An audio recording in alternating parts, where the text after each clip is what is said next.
Hello, this is Dr. Gay from First Look MRI, and this is a 72-year-old female with complaints of ankle and foot pain. And we have a sagittal view here looking in profile and a coronal view here looking straight on. And on this view we can see the Achilles tendon coming down here to attach to the back of the calcaneus.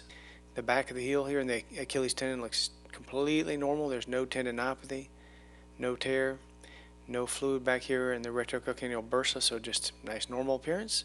Along the undersurface we do have some abnormal signal in this.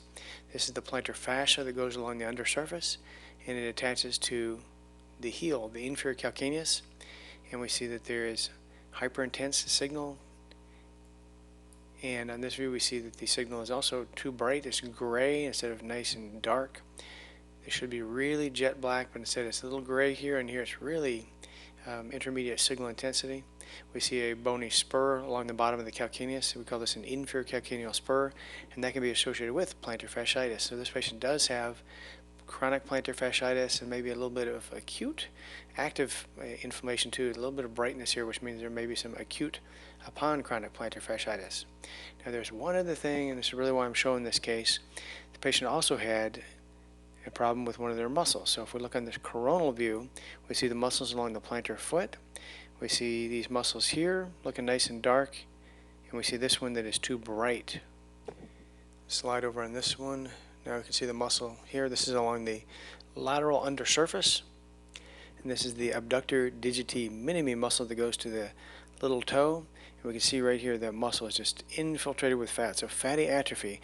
When we see fatty atrophy like this, we think of denervation. The nerve that feeds us is getting compressed, and they have fatty atrophy. In the acute phase, it'll be bright and edematous and swollen, and then as time goes on, it'll just become fatty replaced, just like this. And so the nerve that feeds this, or innervates this, is called Baxter's nerve, or the inferior calcaneal nerve, and that is getting pinched. And that gets pinched or entrapped with patients with plantar fasciitis. So this is the plantar fasciitis, and the nerve is going to pass beneath the or above the plantar fascia and beneath the bone here, and become entrapped and lead to this atrophy. And we call this Baxter's neuritis, or Baxter's neuropathy, when that nerve is pinched and we see the replacement of this muscle by fat. So on this view, just to go over a quick little anatomy, we see neurovascular structures coming down here, it looks like. They're going to come between here. Over here we have the quadratus plantae muscle here. Here on the outside of it, the lateral aspect, we have the abductor hallucis muscle that's going to go to the big toe. It's kind of like the opposite of this one, the abductor digiti minimi. This is the abductor hallucis to the big toe. Again, the nerve is going to come down in between here. They're going to go above this, the flexor digitorum brevis muscle here. And again, it's going to come right through here. You can almost see a little nerve twig right there coming around, and going to wrap underneath through this plantar fascia. So when the plantar fascia is thickened and inflamed, it will entrap that nerve and lead to Baxter's neuritis. Now up high here, this is the posterior tibial nerve in this region here. This may even be it right here.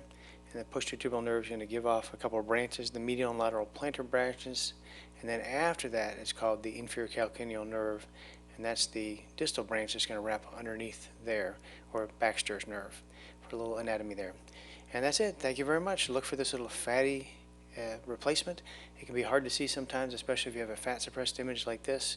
You say, hey, everything looks pretty good, but you can see that fat is suppressed, and fat is suppressed, muscles also low in signal, so this would be easily missed.